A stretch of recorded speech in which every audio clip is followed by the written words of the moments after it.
Something about this movie reminds me of the show Dollhouse. Remember that show? It's been a minute.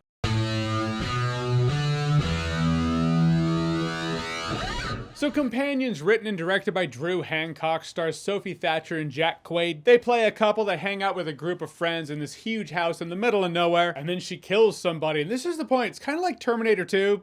Not to say the movie's like Terminator 2. How when Terminator 2 came out, everyone knew Arnold was the good guy, but if you watch Terminator 2, the setup is executed in a way where it's almost like you're not supposed to know until he goes, "Get down," and he saves John Connor's life. Same thing here, because Sophie Thatcher plays, that's right, a companion robot. It's kind of that same setup vibe here, the way people are interacting with her, the way Jack Quaid interacts with her.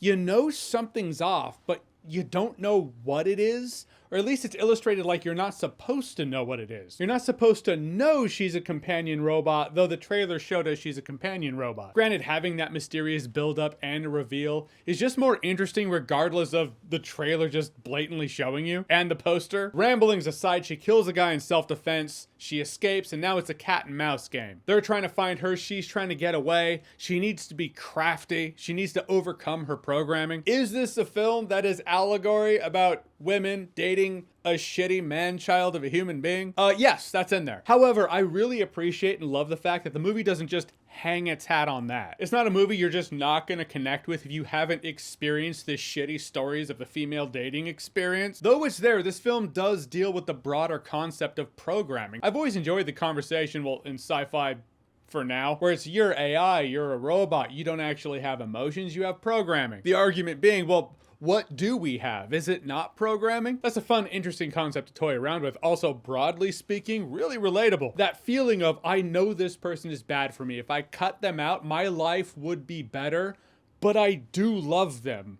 I really wish my logic brain and my emotional brain would see eye to eye on this. Programming. If you've partaken in the human experience at all, you'll connect with that on some level. But all that aside, if you want to put a pin in that and just enjoy a thriller for thriller's sake, this was solid. Suspense, mystery, intrigue, a solid cat and mouse game. I thought it was gonna overdo it with the, I guess we'll say, sassy humor. Saw some of it in the trailer, and it is in the movie in the sense that it's not just a thriller, it's also a dark comedy at times, which I feel like that's just kind of Hollywood at this point. And I've either been conditioned to accept that as reality, or this movie actually did a good job at blending it better than most. Because humor can really break the tension in a film like this. I don't feel they overused it. It didn't get overused or intrude on scenes that just needed to be more tense. Sophie Thatcher's great. You might have seen her in Yellow Jackets. She was in last year's Heretic. She was the Jack Mormon sister missionary. I don't mind saying she carried this movie. She has this amazing ability to communicate with just her expression on her face. And some of you may be saying, yeah, that's just called acting. Perhaps.